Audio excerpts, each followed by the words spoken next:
Thank you very much, Caldor and Dread. And Team Tempest, they don't always win team fights, but when they do, it's the team fights that matter, J-How.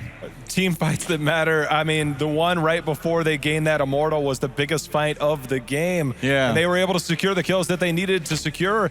And it was just crazy, the back and forth, because there wasn't a lot of kills. There were some kills, but it was because of the positioning of the Immortals. There was a lot of back and forth, a lot of stalling, a lot different than what we've seen throughout the last few days. Every time we watch Tempest in this tournament, their early game rotations, their early game team fighting, those kind of skirmishes don't look very good. But when we get into, if we get past 12 minutes, 13 minutes, they win every single team fight. They win the team fights that matter. They win the team fights when there's long death times. I feel like MVP Black, maybe they want to draft a more aggressive push style and try to get an early keep or something so that Tempest just can't run away with the game like this once they get those mid-game team fights. J-How, I thought you made a great point too about the Sylvanas for the Lieutenant Morales, and Wailing Arrows were really key in those fights, and they got really great ones too that allowed them to aggress, and the team just could not back up out of that. And I'm sure you're going to show us just that, though. I think that's something we'll probably. Yeah, replay's ready, by the way, J-How, so go and do your thing. Well, let's highlight right away. Just go ahead and pause it. Now, we talked about positioning here and whether it was going to be a problem. Mary Day is right in the middle. She has a structure right behind her. Now, what they don't see is Hong Kono. He's going to come around. We'll roll it forward here just a little bit. He's the one that actually, excuse me, he's coming around this way. He's the one that makes the play happen. Positioning, he dwarf tosses in and instantly stuns Mary Day. Now, roll it back just a few seconds because the biggest factor, we see the combo here, lockdown. He is who's going to come in and try and get this. He has just enough of an angle. As we roll this forward, he's going to go ahead, teleport in, and that is where things really start to break down. Interestingly enough, there was a Sunder that came out, but instantly rotating over is lockdown. He canceled his heroic and tried to put the pressure on. We'll roll it back just a few more seconds because on the other side of that entire fight was Rich, who's trying to stay alive. He's trying to do everything he possibly can, but when you have Dami, you have Duck Duck trying to get on to MVP Rich, I mean, there was no escape for him whatsoever. He ended up dying there, but it was all started by the positioning of Morales and capitalized on by Hong Kono on Muradin and Li Ming, played by Lockdown. That's right, and this is a hero that Lockdown has not shown that many games on, and he's starting to get a little bit more comfortable, and I was worried when I was watching the series against E-Star when they were taking Falstad away from him, how well he was going to play. But we're seeing good positioning, and I think it was more a weakness of Sign in that fight to not be there blocking, because in the early game he was blocking every orb, every magic missile, everything that was coming his way. Sign was there. He was the Anubrak dampen magic block, and he was in the way. But in that fight, Lockdown found the opening because of Hong Kono, as you mentioned. Yeah, he was soaking up Li Ming abilities like a sponge.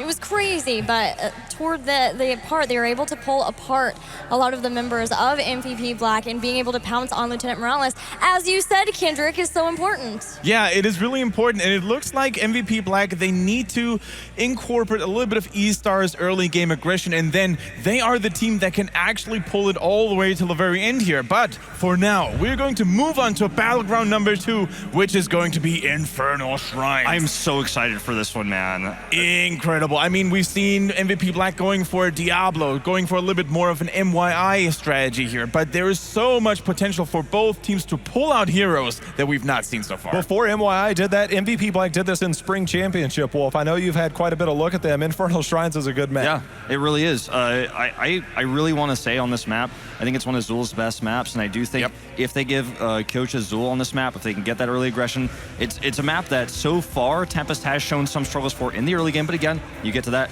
10, 12, 13-minute mark, they win those mid-game fights and win the game.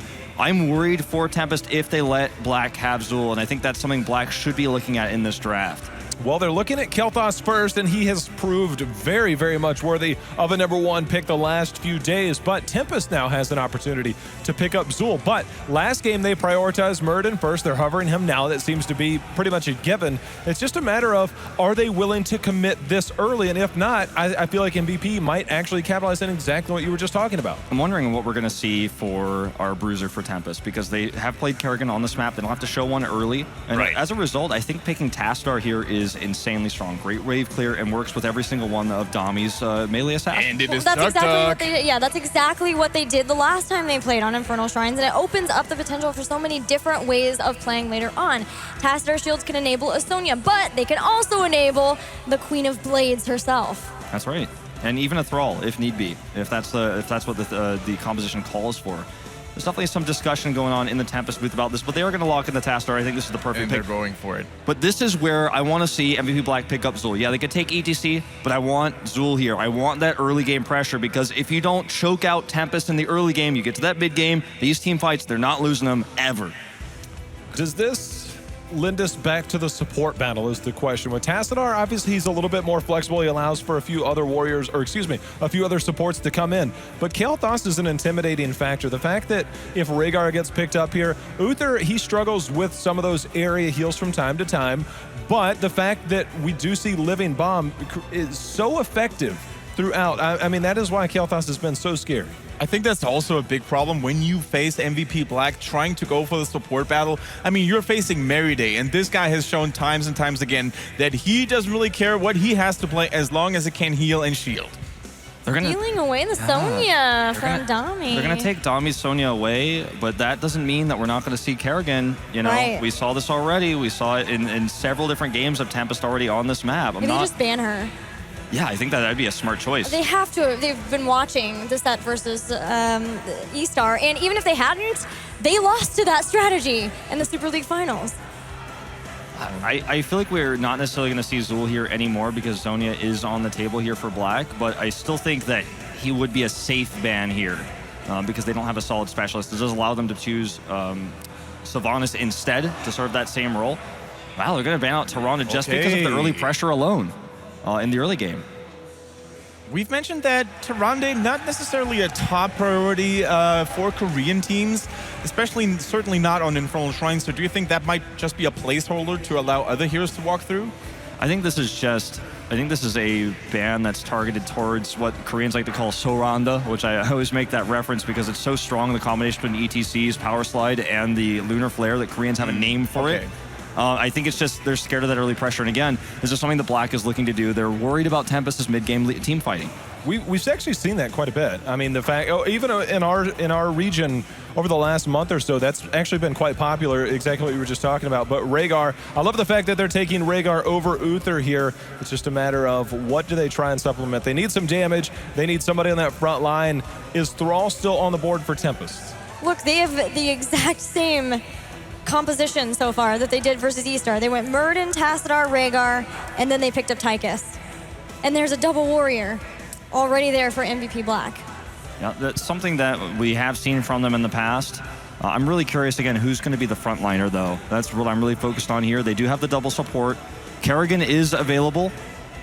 I'm going to take Tychus. It's starting to feel familiar. It ain't broke. This is a really strong draft because you can't count on them picking Kerrigan, but this is why Tempest does so well on this map, because they can pick Kerrigan. I mean, the fact that we talked about this, I think it was earlier today or maybe yesterday, the fact that Tychus with the Tassadar pre-shields allow him to be a little bit more aggressive to stay alive and really push in to deal a lot of that damage, which I believe it was the set that Gilly casted that had Tychus on there. He blew away everybody in damage. He's so strong against that double warrior front line. Now we see something that we haven't seen in a very long time.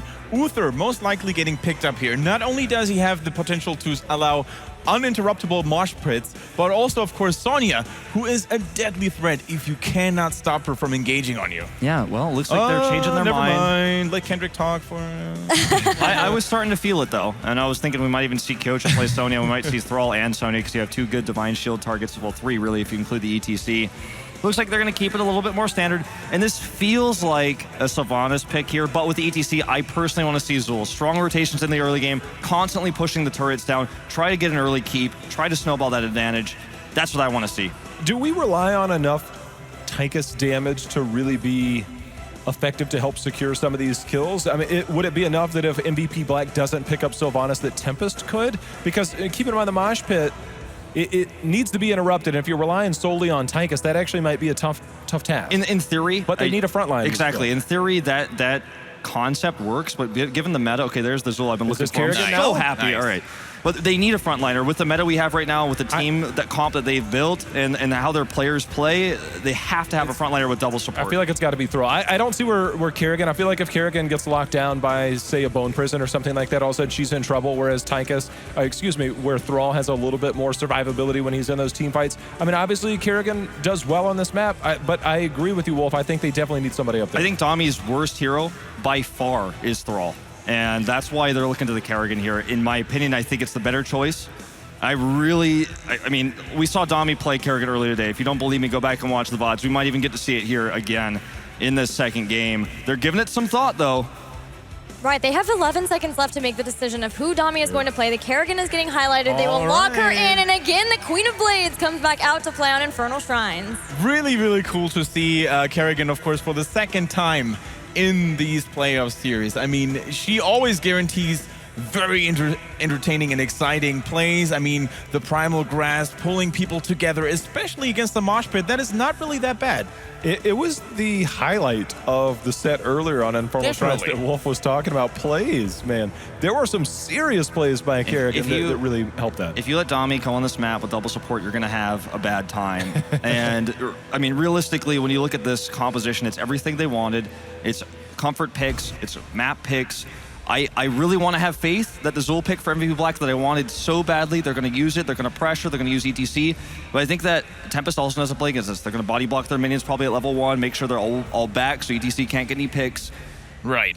So I want to ask a question here. We've been talking a lot about Kerrigan and how strong she can perform on Infernal Shrines. Guys, what is the way to play against that? How do you shut down a Kerrigan? I like a lot of what MVP Black did. I mean, you have Zul up there. The Bone Prison can really help neutralize a lot of her mobility. I mean, remember, her Ravage allows her to jump from minion or monster to monster when she's on those shrines, those guardians. It allows her to move about that. I mean, there is going to be a cleanse available from Rhaegar, but is that going to be enough, and are they going to be able to follow up? You have a Power Slide. You have a Gravity Lapse. There's a lot of scary potential for Kerrigan when she's in the thick of things. I'd like to see Energy Royals. I want to see just constantly Gravity Lapsing, just get the cooldown reduction, keep knocking her up in the air. If she can't cast her spells, if she can't move, then she can't get shields and she can't leap. Yeah, lock her down, burst her down, and she doesn't have time to use Assimilation to build up shields. The big thing is if she's able to use Maelstrom, hit a lot of members at once, and she just runs rampant, that's going to be a problem for MVP Black. That, however, is easier said than done because you guys pointed it out. I mean, she's got a Tassadar behind her. She's got a Rhaegar to back her up. Most likely even going for Urshield at level 13 to provide an additional source of shielding. So it's going to be very tough to actually break through that support power and kill that Kerrigan. However, we're now ready to throw in some predictions. And Jayhao, you're the man when it comes to the first one. And let me know who's going to take game 2. I mean, I was the only one on board last time. I'm not going to be this time. I think Zul is going to help lock down a lot of that. I'm going with MVP Black. All right. I'm going to go with Tempest here. I'm really going with Kerrigan on Dami, but Tempest. Could you please stop copying me? Because I'm also voting for Tempest. They have everything that they want, and it worked for Z-Star. Why can't it work here? And I'm going to have to join you guys. I think Team Tempest looked very, very convincing in that late game in game number 1, so I'm just going to go with Team Tempest once more. However, guys, we're not ready just yet. We need to throw it over to the casters, right? Dreadnought and Calder, they are waiting for our command, so we shall not keep them waiting any longer. Guys, take us to Infernal Shrine.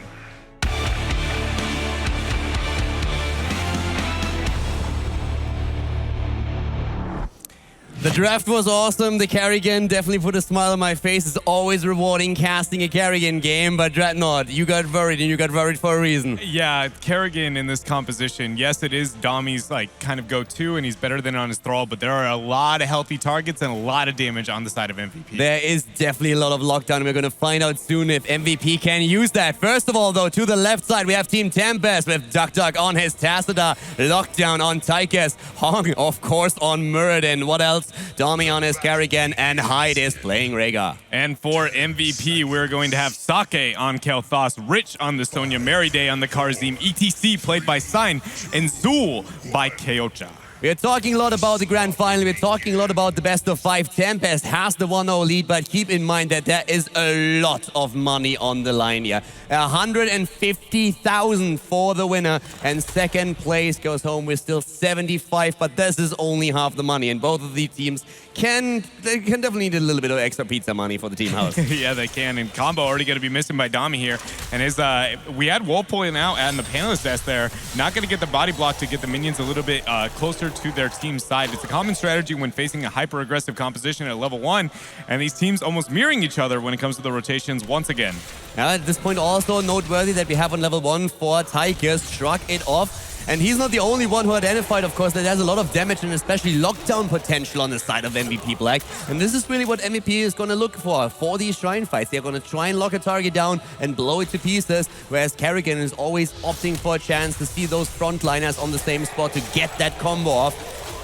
And I really like this choice here, actually. Lockdown taking a bit of damage here. MVP Black probably going to back out and make the rotation. They realize they don't want to be skirmishing. But again, they have so much wave clear. Sonya does great in the 1v1. Tassadar can only clear out the waves. Meanwhile, Zool clearing everything else on the backside. Like, they have so much wave clear. They're winning all 3 lanes at once here. Going to be able to drain a bit, maybe make something happen. As long as they don't risk getting picked by Kerrigan, they are going to be winning up until the first shrine. Yeah, Zool is definitely a monster on the rotations. We've seen it on every single map. His wave clear is out of this world. And especially after level 13, a lot of the Zool players at this tournament have been starting to put extra pressure onto the front line with the Giant's Curse. Yeah, they have managed to do that. And they actually feign the rotation, collapsing onto mid lane.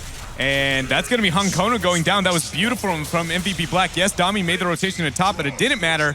And it was great. They run into the Fog of War. They expect the rotation to bottom. They go nope, took Testic, loop back around and take the kill on a mid. And at the same time, Rich at the top lane, dodging those stuns off Kerrigan, making sure that he is not killed. Now we're having an early start for the Shrine on the side of MVP. They take the position here. They get the first few minions, whereas still Zool is moving down to the bottom of the map to make sure that he gets the extra pressure against the lane, gets the wave clear, and both teams pick up the level 4 talent. Yeah, and no surprise, we see the bigger they are when it comes to the Tychus, but a great 2-man combo from Dami here, but the great gravity lap response. Height, and he goes down. The Bone Prison locking him down, and Rich says thank you. Whirlwinds through, takes him apart, and that's kill number 2 for MVP Black. That was beautiful from Sake, making sure that he got the gravity laps as the response to Dami. That was something we didn't see many teams do when facing this melee-centric style composition that Tempest seems to love on this map. Of course, level 7 is going to provide a bit of a power spike for Tassadar in particular on the side of Tempest, but so far we don't have that yet, but they are in the lead when it comes to the minions.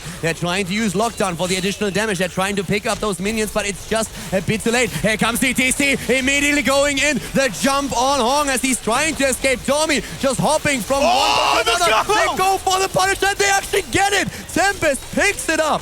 Dami with the 2-man leap there from one skeleton to another, getting the heal out and then returning with a 3-man combo. Absolutely phenomenal play coming up from them and secures them the Punisher. Fantastic Kerrigan play here already. Extremely well done. And keep in mind, all of this happened with them being down their main healer. Yeah, that was just ridiculous here. Combo coming out from Sign as the follow-up. Hong Kono as well. They go deep once again. And yeah, ATC was in a lot of trouble here. The Punisher, of course, baited into the fort range and now finally taken down. But the wall has still fallen. And that secures Tempest, an early lead in the game. Yeah, Zool and Tassadar are making the rotations on the side lane, making sure they don't miss any of the XP. But neither is gaining too large of an advantage. So far, Tempest, I said I was very fearful of the Kerrigan, but I feel like Dami might be proving me wrong.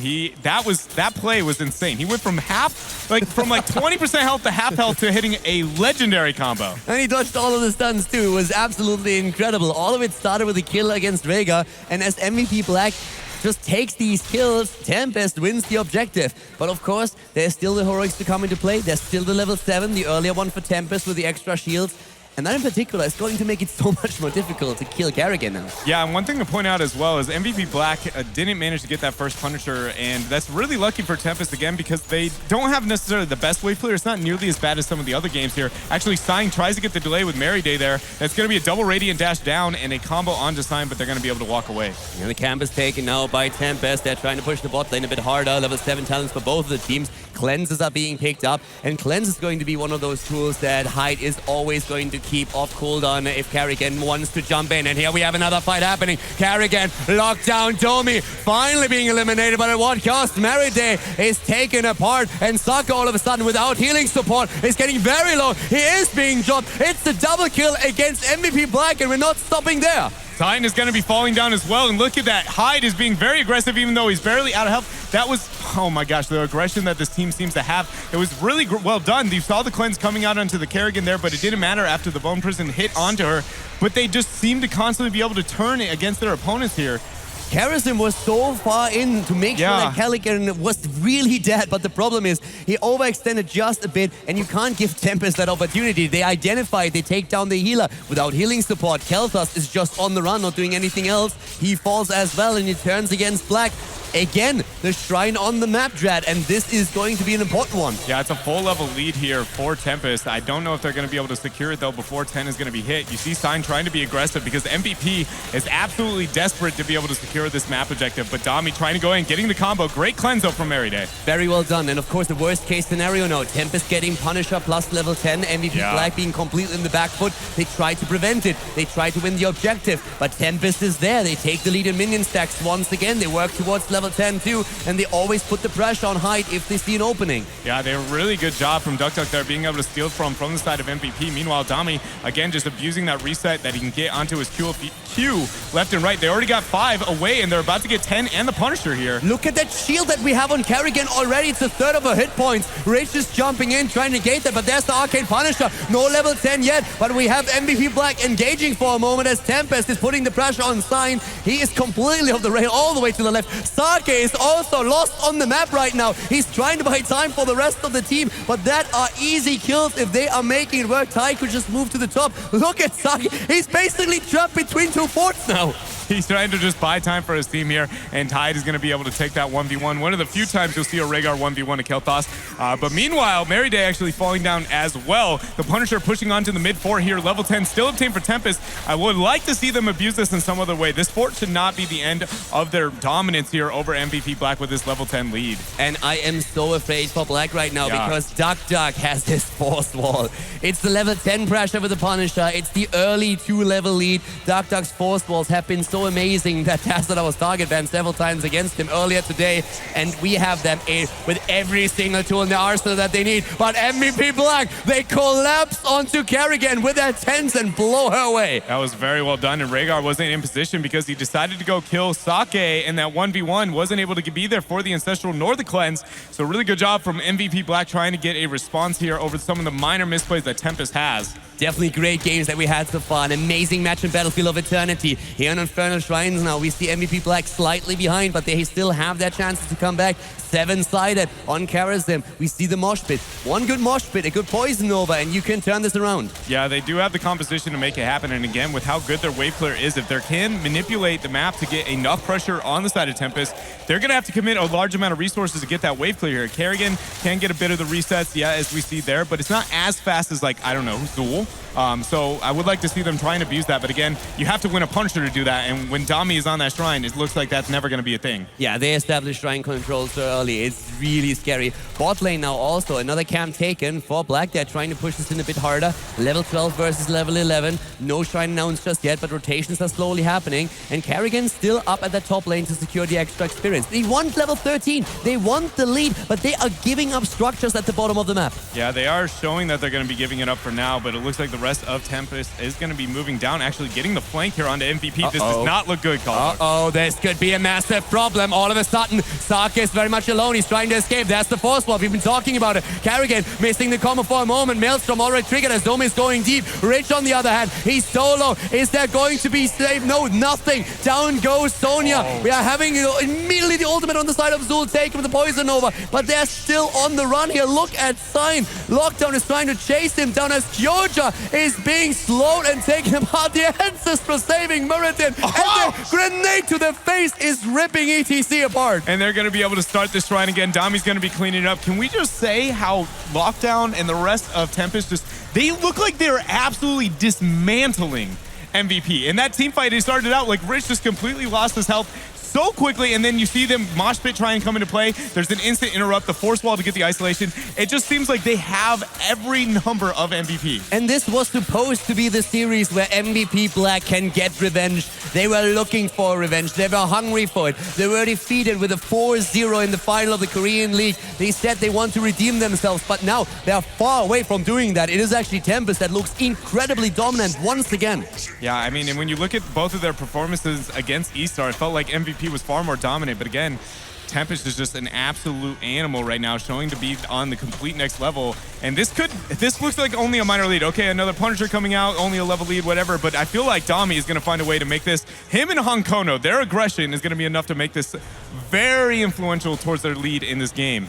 That pressure that always vibrates from Domi is insane. Every time he jumps in, you can see how the team fight centers around him. Even if he does not get the most damage in, MVP Black has so much respect for their Karrigan right now. They are always scrambling, trying to make sure that she doesn't get the lockdown. Down at the bottom now, the wall has fallen. 13 is still not ready for MVP Black, but the Punisher is down. Has Tempest stayed too long? Here comes Black. They're trying to pick up a kill. They have level 13 finally ready, but they're not willing to take the fight just yet, or are they? Sign looking for a mosh pit? No. They were looking for that fight, and I feel like that was one that they need to take. They have the camp not only pushing on the upper half of the map to get this split pressure, keep Tempest busy, they could gain value, but that's one of the few fights you're going to be able to get before Tempest ends up hitting 16. Duck messing with MVP a little bit there with some of his great force walls. But again, with how far behind MVP Black is, they can't play this game where they wait till they get on the same footing, because that's not going to last very long. Force wall value at the bot lane, you shall not pass, but now Tassadai is all of a sudden in trouble. Stormer's being hit, the force wall is out once again, Bone Fist is there, the shift is on cooldown, that might be the end of it. Nope, with the rest it gets away, but there's the explosion. We have ETC with the mosh pit, and immediately the 7-sided to the face, Karrigan down, Tassadai down, MVP showing signs of life. And this is that moment that I was talking about. They need to get as much pressure onto the side of Tempest as they possibly can. They can't sit back and be kind of on the back foot like they are the rest of the game. They do have better wave clear. They also have just a great amount of pressure that you can put on to Inferno Shrines. MVP needs to make a lot happen with this minor lead. Otherwise, they're going to be in the same spot they were before. Yeah, oh, but he misses the dwarf. Oh, it goes win once again. Here comes Hong. He's trying to escape. His corpse is still on cooldown. The toss is not ready. Wow. But with the hit point pool that he has and high dropping a quick healing ward, he keeps himself alive for now. But look at those experience points. Level 16. Soon, very soon. Not yet though. Ancestral keeping Meridian alive, and he goes for the chase. He jumps in. He wants the Storm Wall. He wants the lockdown. We have Kyoja with a shade trying to get away here. But already on the mount is Hong. He still wants that stun. But Sign with a gray face melt pushing him back. Yeah, and now MVP is at only level 16. And again, I was talking about how much I felt like they needed to get out of that. Even with Honkono missing his dwarf toss, not being able to escape, they weren't able to get the kill. They only got the front wall on a fort here. And I mean, 12 minutes into the game, when you need to make a big play, a front fort wall is not what I'm looking towards. So right now they are going to be worried about getting that 16 and trying to take a fight, but I expect Dami to be very aggressive. Yes, Domi has now on 13 the Eviscerate taken. He has the extra range for his Ravage. He has the Essence for Essence. That's going to keep him alive even longer. He's even harder to kill now, and it was already a huge problem before.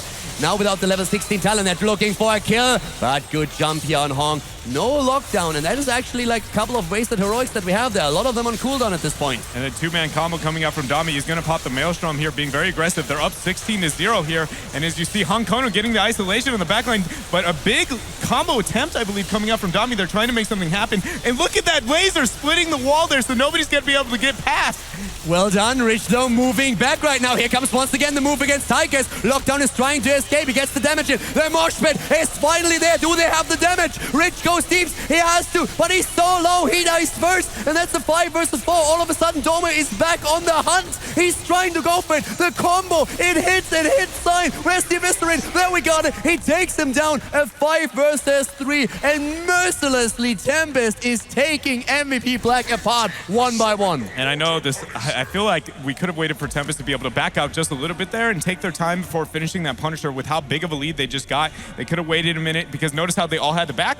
They were not worried about losing that Punisher. So I mean, even though Tempest right now proving they might be the best team in the world, even they maybe could have min-maxed the situation a little bit better, but they are going to be now, again, as what seems like always at this point, on the aggression here over MVP. And the Punisher is already hard at work. And we see that aggression that you just mentioned, Dreadnought. Again, the force wall splitting them. The stun on Meriday. He's going to escape here. Rich, he was forced into the fight last time. The mosh pit was great, but they didn't have the damage anymore. Here comes the 7-sided. And those are exactly the isolations that we are looking for. A great kill against Muradin. 16 versus 16. Definitely giving MVP a slight push again. Yeah, they have done a good job again with that isolation. 7-sided strike coming into play. And realistically, Meriday has gotten little to no value. Yeah, that's the second time they've been able to get that isolation kill. But when you think about any time it's been 5 versus 5, a full-on team fight, it hasn't done anything for them. Kerrigan is not going in by herself like I think they were expecting. And in half the time that you were like, well, we'll just isolate Kerrigan, get the 7-sided, you're like, well, half my team's dead and I wish I had a palm. So I can't help but wonder if Meriday wishes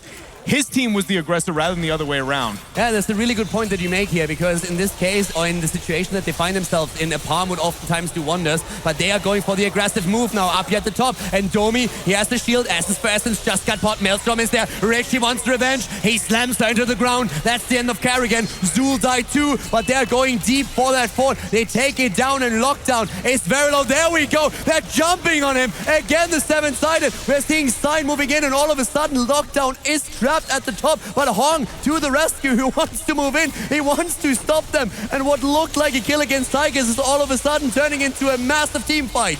I mean, this is just absolutely insane. The mosh pit now going to be coming in, and Central not going to hit. He does end up going down. Honkona's in a rough spot here as well. Duck's going to be popping as he getting the heal from a 16 to be able to get away. Hyde is going to be probably as well. I don't think Honkona's going to make it out of the situation. That dwarf trying the wall, the stun, and the gravity labs. This game is beautiful, Dread. Again, the value of ETC, Kalthus. I mean, I got to give it to Hyde. That was brotherly love if I've ever seen it there. I would have left my brother so quick if I was that Tychus stuck in that chokehold. I was like, just go, man. He's dead. Just let him go. And he was like, no, not for my brother. We can't let this happen. So very well done. He tried. He tried. I would have been like, wolf out. Yep, here we go.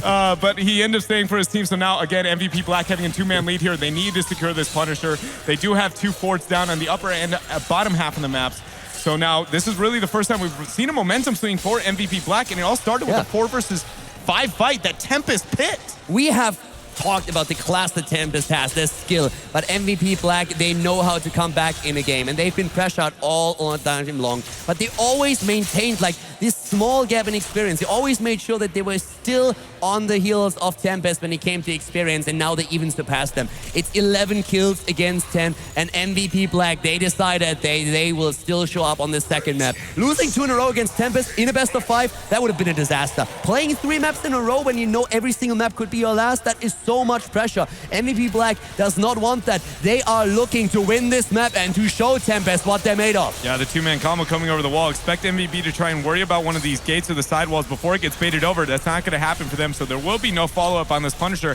But keep in mind, MVP Black is far closer to 20 than Tempest, and we'll be getting it soon. The isolation, but an Ancestral Caldor. Really well done here, keeping him alive. On the other hand, we have the poison overtaken by Zul. He's using it immediately. Avatar, of course, already popped. The Punisher on the case. 20s are in play. Transgression.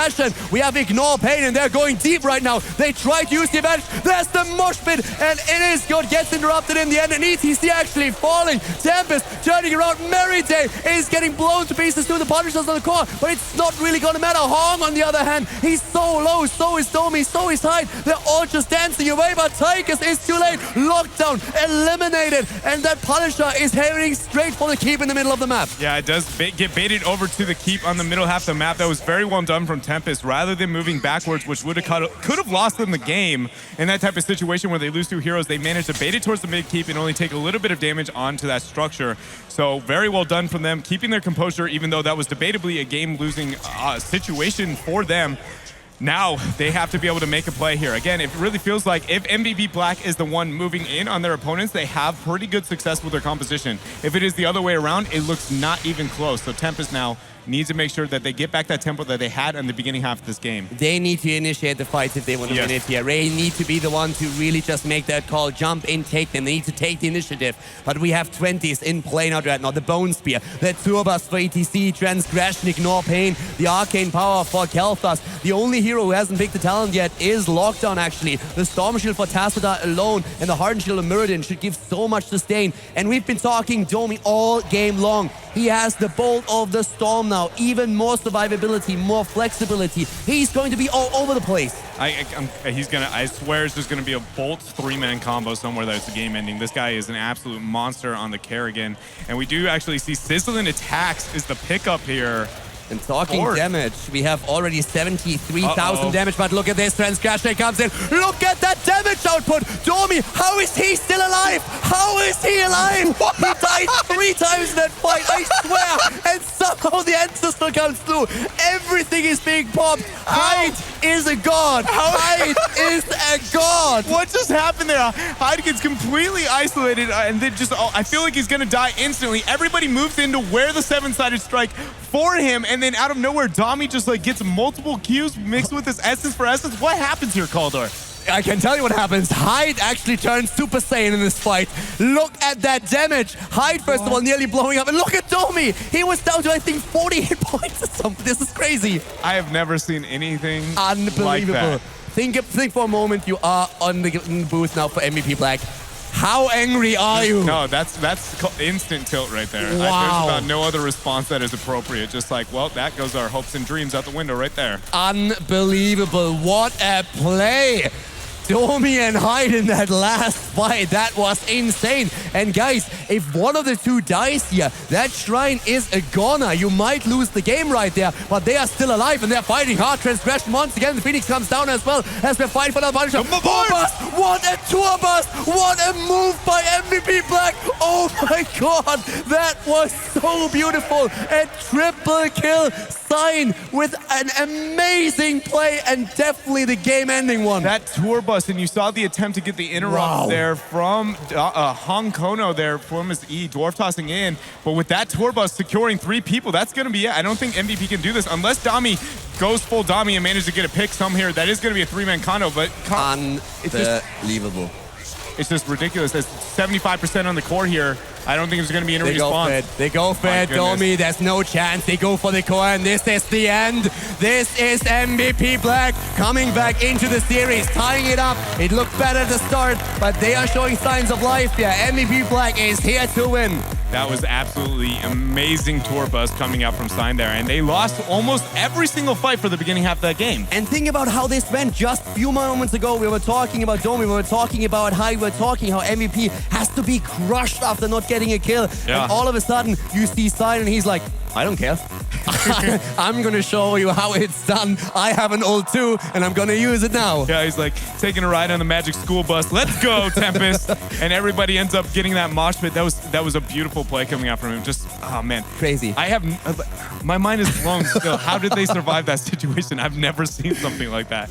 These games have been fantastic. Map number 1, MVP Black loses on Battlefield of Eternity. Yeah. Unheard of. Now the turnaround, the tie in the series. And I cannot wait to look at the replays that Jeho has prepared for us.